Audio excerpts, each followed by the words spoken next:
ಪ್ರವೇಶಿಸಿದಾಗ ಒಡ್ಡಾಲಗಳನ್ನು ಏರಿದಾಗ ಪ್ರಜಾಮಂದಿ ಎಲ್ಲವರೂ ಸೇರಿ ಮಾಡಿದಂತಹ ಚತುರ್ದಶ ಭುವನದಲ್ಲಣ ರಾಮನಿಗೆ ಜಯವಾಗಲಿ ಎನ್ನುವಂತಹ ಜಯಘೋಷ ಬಹಳ ಸಂತೋಷವಾಯಿತಯ್ಯ. 14 ಲೋಕಗಳು ಕೂಡ ವರ್ತಮಾನ ಕಾಲದಲ್ಲಿ ರಾವಣನ ಅಧೀನದಲ್ಲಿದೆ.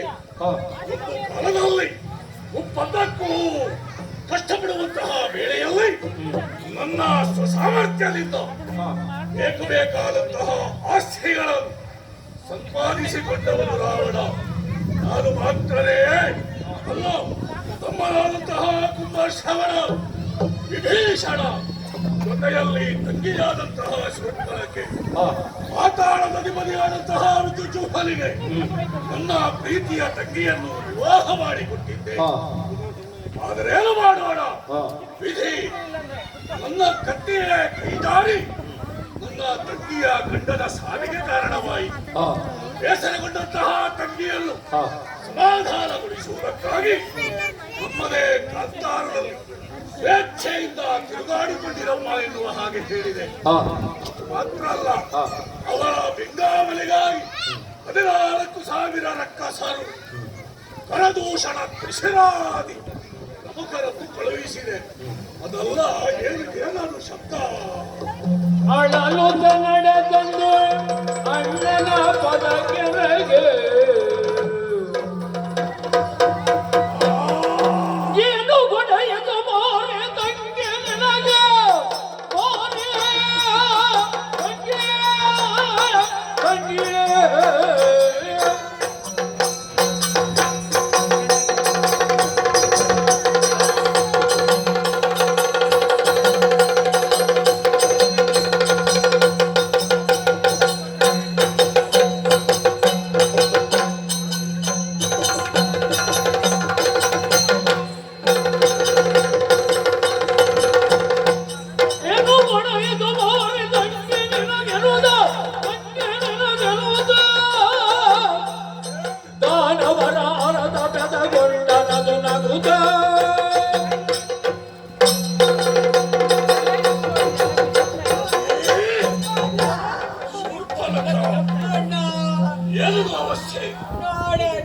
ಸಂತೋಷವಾಗಿರಬೇಕು ಎನ್ನುವ ಉದ್ದೇಶದಿಂದ ಸ್ವೇಚ್ಛೆಯಿಂದ ತಿರುಗಾಡುವುದಕ್ಕಾಗಿ ನಾಡಿನಲ್ಲಿ ಇದ್ದವಳು ನೀನು.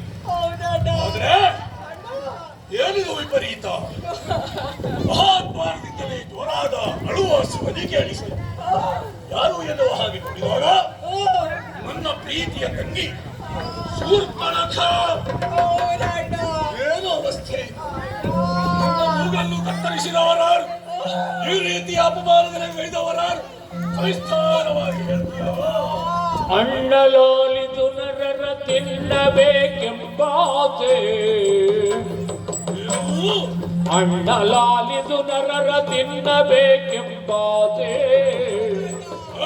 ಎನ್ನ ಮನಗಾಗಲ ಅರಣ್ಯದೊಳು ಹೊರಟೆ, ಎನ್ನ ಮನಗಾಗಲ ಅರಣ್ಯದೊಳು ಹೊರಟೆ, ರಾಮನೆಂಬಾತನಿಗೆ ರಾಜಿಸುವಳೋರ್ವ ಸತಿಯೇ, ರಾಮನೆಂಬಾತನಿಗೆ ರಾಜಿಸುವಳೋರ್ವ ಸತಿಯೇ, ಕಾಮಿನಿಯ ಗಂಡುನ ಕೈಕ್ಕಿದೆ ಅಣ್ಣ.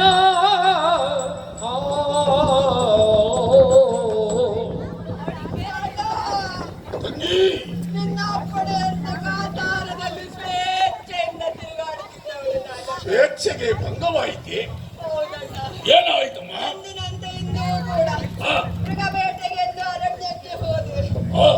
ಬೇಕಾದ ಪ್ರಾಣಿ ಪಕ್ಷಿಗಳನ್ನು ಕೊಂದು ತಿಂದೆ. ಪ್ರಾಣಿ ಪಕ್ಷಿಗಳನ್ನು ಕೊಂದು ತಿಂದೆ. ಆಮೇಲೆ ಹಾಗೆ ಮುಂದೆ ಸಾಗುತ್ತಿದ್ದ ಸಂದರ್ಭ ನರಮಾಂಸದ ವಾಸನೆ ಮೂಗಿಗೆ ಬಡಿಯಿತಣ್ಣ. ಓಹೋ, ಹತ್ತಿರ ಹೋಗಿ ನೋಡಿದೆ. ಏನಾಯ್ತು? ರಾಮ ಲಕ್ಷ್ಮಣರಂತೆ ಇಬ್ಬರಿದ್ರು. ರಾಮ ಲಕ್ಷ್ಮಣರೆಂಬಂತಹ ಇವರು ಹೌದು. ಅವರನ್ನು ತಿನ್ನುವ ಮನಸ್ಸಾಯ್ತು ನಿನಗೆ? ಅವರ ಸಂಗಡ ಮಾಡುವಾಕೆ ಸುಂದರವಾದ ಯುವತಿ ಇದ್ದಳಣ್ಣ. ಅವಳನ್ನು ನಿನಗೆ ತರಬೇಕೆಂಬ ಆಸೆಯಿಂದ ಶೂರ್ಪಣಖಿ ತಪ್ಪಿಯೂ ಸುಳ್ಳಾಡಕೂಡದು ನೀನು. ಇಲ್ಲ ಅಣ್ಣ. ಹೌದೇನೆ? ಹಾ, ಮಾಂಸ ಭಕ್ಷಣೆ, ಹಾ, ನರಮಾಂಸವನ್ನು ಭಕ್ಷಿಸುವ ಆಸೆಯಿಂದ ಹಾ, ಅವರ ಬಳಿಗೆ ಹೋದೆ. ಹೌದು. ಅಲ್ಲಿ ನೀನು ಕಂಡದ್ದು ಕಂಡದ್ದು ಅವರಿಬ್ಬರು ಮಾತ್ರ ಅಲ್ಲ, ಹಾ. ಅಲ್ಲಿ ಒಬ್ಬ ಸುಂದರವಾದ ಯುವತಿ. ಅವಳನ್ನು ಹಿಡಿದು ಯಾಕೆ ತಿನ್ನಲಿಲ್ಲ? ಅವಳನ್ನು ತಿನ್ನೋದು ಬೇಡ, ಹಾ. ನನ್ನ ಅಣ್ಣನಿಗೆ ಒಂದು ಹೆಂಡತಿ ಮಾಡುವ. ಓ, ಅಣ್ಣನಿಗೆ ನನ್ನ ಅತ್ತಿಗೆ ಆಗ್ತದಲ್ಲ ಅಂತ. ಅಣ್ಣನಿಗೆ ಮದುವೆ ಮಾಡಿಸುವ ಆಸೆ. ಹೌದು. ಆಮೇಲೆ ಅದಕ್ಕಾಗಿ ಹಾ. ಅವಳನ್ನು ಹಿಡಿದು ತರಲಂತ ಕೈ ಹಿಕ್ಕಿದೆ ಅಣ್ಣ. ಆ ಸಂದರ್ಭ ಲಕ್ಷ್ಮಣ ಬಂದು ನನ್ನನ್ನು ಈ ರೀತಿ ಮಾನವ. ತಂಗಿ, ಅಂತ ಚೆಲುವೆ ಏನೇ ಆ, ಆ, ಆ,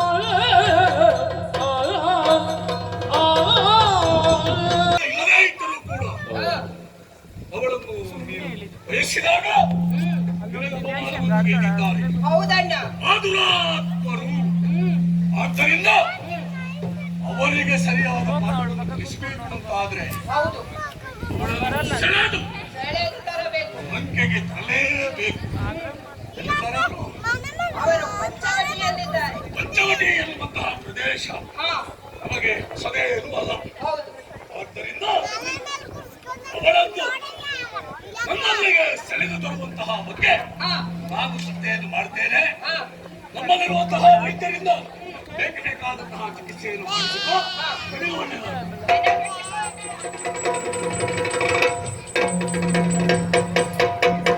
ಓಯ್, ರಾಮ ಲಕ್ಷ್ಮಣರು ಕೇಳದೇ ಇದ್ದವರೇನು ಅಲ್ಲದ ಸಾಕೇತಾಧಿಪ ರಾಮ ಲಕ್ಷ್ಮಣರೆಂಬಂತಹ ಇರುವರು ವೀರರು ಇದ್ದಂತಹ ಸಂದರ್ಭದಲ್ಲಿ ಅವಳ ಹೆಂಡತಿ ರಾಮನ ಹೆಂಡತಿಯಾದಂತಹ ಸೀತೆಯನ್ನು ಸುಲಭದಿಂದ ಎಳೆದು ತರುವುದಕ್ಕೆ ಸಾಧ್ಯವೇ ಎನ್ನುವುದನ್ನು ರಾವಣನಾಗಿ ನಾನು ತರ್ಕಿಸಬೇಕಾದ್ದಯ್ಯ. ಆದ್ರೆ ಒಂದು ಉಪಾಯವನ್ನು ಮಾಡಬೇಕು. ತರಲು ನನ್ನ ಮಾವ ಅವರ ಒಳ್ಳೆಯವರಿದ್ದರೆ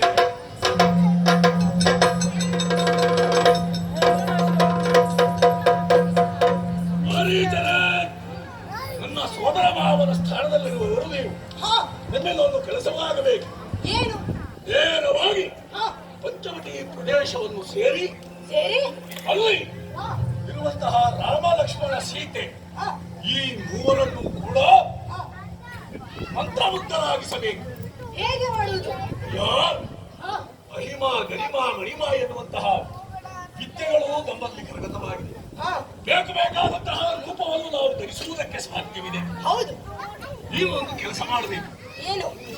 ನೇರವಾಗಿ ಸೀತೆ ಇರುವಲ್ಲಿಗೆ ಹೋಗಿ ಹೋಗಿ ಈ ವೇಷದಲ್ಲಿ ಅಲ್ಲ, ಜಿಂಕೆಯ ರೂಪ ಅದನ್ನು ನೀವು ತಾಳಿದಿರಿ ಅಂತಾದ್ರೆ ನಿಮ್ಮನ್ನು ಆ ಸೀತೆ ಬಯಸುತ್ತಾಳೆ. ರಾವಣೇಶ್ವರ